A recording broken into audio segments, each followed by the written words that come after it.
What's going on, guys? This is Gene Jensen. I want to talk about the baits that we're going to be fishing in the month of June. And one of them is that one right there.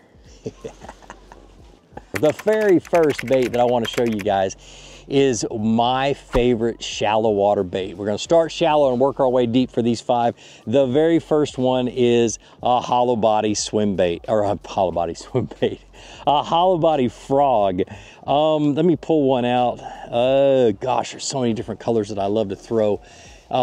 This is a snag proof frog.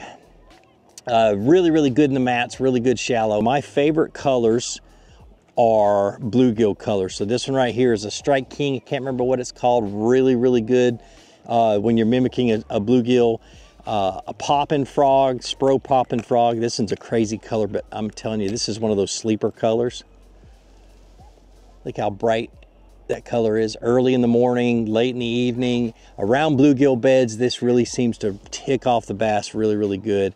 I'll leave a few of these links down in the description, like I said, but a hollow body frog. Now, what you're gonna tie that on, you're gonna tie that onto a heavy, fast rod. 7'3", I like a 6'8", and short. I like a short frog rod personally, but most people throw a 6'3", 6'4" frog rod. Heavy, 50 to 65 pound test line, high speed reel, an 8-speed reel, something like that, and work it all over that shallow water. Walk it, pop it, drag it. I'll leave a link to a video right up here so you guys can learn how to fish a frog. I've got a lot of different videos about that, but definitely the best of those 5 baits early in the morning and up super shallow, and probably the most fun. All right, so the next one is another shallow water. You get a lot, the bass get into a lot of thick cover, whether it be laydowns, brush piles, grass, whatever. And it's an all-terrain vehicle style bait that can be worked through a lot of different cover and works fairly quickly. It's a reaction style bait, and that is a swim jig. Okay, and I've got 2 different types of swim jigs here. This is a Picasso swim jig. Notice that real pointed nose right there? See how that comes through the grass so good. I've got it paired with a Yamamoto Seiko green pumpkin. Black and blue is a good one. I usually will throw either a green pumpkin or a black and blue, maybe dye the tail with some Chartreuse JJ's Magic. And then the other one is, of course, a bluegill mimicry. This is a greenfish tackle swim jig. I've been using these for many years. I absolutely love them, but I love to pair them and match them with a bluegill style trailer. Again, this is a Yamamoto trailer. It is a 3.5-inch swimming Cinco. Look how small this swim jig is. And I'm gonna, before I tied this on, sometimes I'll trim that skirt down a little bit. But with a matching trailer, that's a bluegill color trailer. Let me see what color this is though. It says perch color. So anything that matches like that. But I love a paddle tail when I'm throwing a swim jig, especially working it through cover and working it through grass. Put this thing on a heavy, or actually a medium heavy extra fast or a heavy fast rod. 15 to 20 pound test fluorocarbon. This is Seaguar Braze X, because I'm always working it through thick cover that can, cause that line to break. And the reel I like to pair that with is some type of a high speed reel. This is an 8-speed Speed Demon or a 9-speed Speed Demon. It's a really fast reel. Being able to cast it out, get it back in really quick. A medium heavy, 7'4" to 7'6", medium heavy, fast rod. Got a little bit of flex in it, but enough power to be able to jerk that fish out of that heavy cover. 17 pound test to 20 pound test fluorocarbon. This is Seaguar Braze X. And just work it really tight to that cover. Don't be afraid to bang it off of stuff. Throw it into things that you're scared to get hung up in, and you're gonna jerk the living mess out of some giant fish, and you're gonna have a whole lot of fun doing it. So swim jig is number 2. All right, so the next one is one that you can fish deep or shallow. Something that you can work a piece of cover really well and thoroughly. You can cast it out, drag it, hop it, skip it, whatever you want to do. Work it in under docks and stuff like that. But that is your classic Texas rig, okay? This is a Gamakatsu straight shank hook. This is a 3/8 ounce or maybe a 1/2 ounce bullet weight.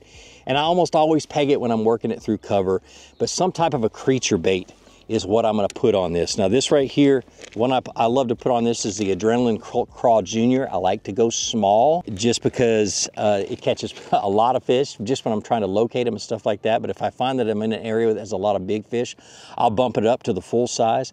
But this is one of those that just has a lot of action. Just take that son of a gun, Drop that hook in there. Flip this thing into cover that you can see, cover that you can't see. Drag it through grass, swim it. It's got a lot of action. It's one of those ones that you can just take it out, let it sink into the grass, and then slowly swim it through. I like it on a medium heavy fast rod, or a medium fast rod, medium extra fast, depending.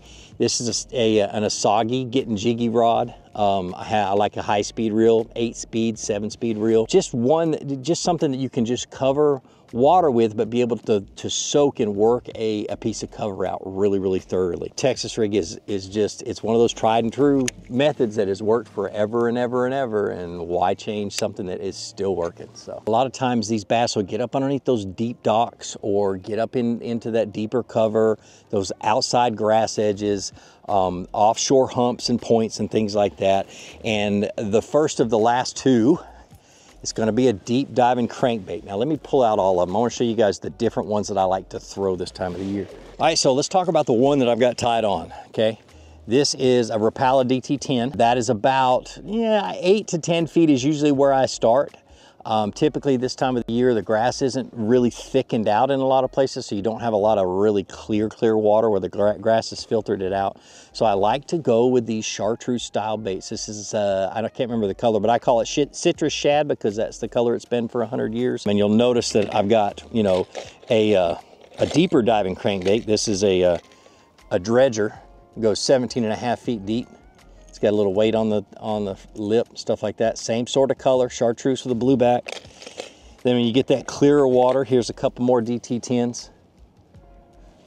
Okay, and probably when I've got the clearest water, I want a bait that really does look as authentic as you can. And the deeper you get, when you get outside that grass, you're trying to mimic shad. You're not really trying to mimic bluegill. This is old 6 cents crankbait that I've put a lot of time in, and it has caught a lot of fish. Absolutely love that one, but I'm not sponsored by any of these companies, but absolutely when they get out and they get on that offshore structure, and you just got to make sure that you're grinding. You get that bait all the way down to the bottom, and you just grind it along the bottom or grind it in the rocks and beat it up against everything and put some scars on the bill of that.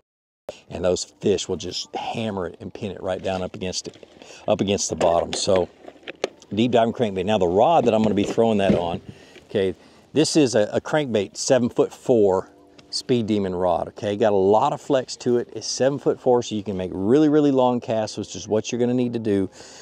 12-pound test fluorocarbon is the maximum size that I'm going to throw, just so I can get it down as far as I can. And a 6-speed or a 7-speed reel. This is actually a 7-speed reel. I prefer a 6. I just don't have one yet, but it just makes cranking all day long just a lot easier on your wrists and elbows and things like that. So anyway, just fun to fish out deep. All right, so the last one I got sitting right here, because this is what I've been throwing today, is one that when they're biting this thing, I'm like a kid at Christmas. I want to throw only this. I'm not gonna throw anything else.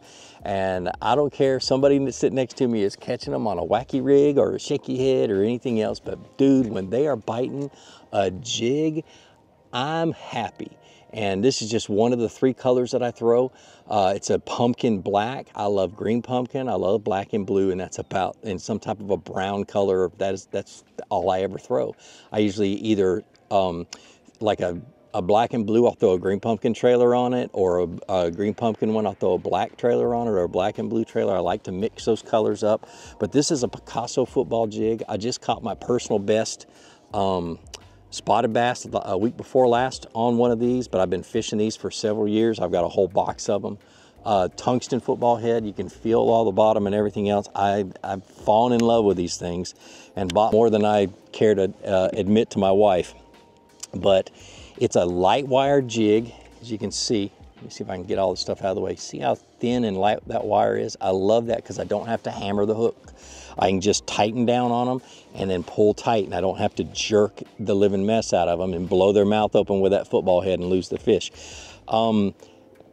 15, 17-pound test fluorocarbon, another high-speed reel. This is a another Speed Demon reel, and then a 7'3" jig worm rod, which is a medium fast, believe it or not. Because you got that light wire, you don't really need a lot of oomph behind it. I would also throw this on a medium heavy moderate or a medium heavy fast, but just remember, don't set that hook too hard. You'll flex that hook out or you'll blow that fish's mouth open. You just got to tighten down and start reeling with these jigs.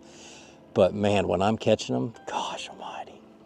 Man, when they were biting on that on Lanier and they wanted to jig, it was, I threw it for 2 days straight. It's all it was. But anyway, those are the 5 baits that cover shallow to deep in June. Stay tuned for the next videos, which are going to cover more specific and be able to introduce you to even more baits that you can use, like in a small pond or in shallow water, in deep water. We're going to dive a lot more in detail for the next 2 or 3 videos, so stay tuned.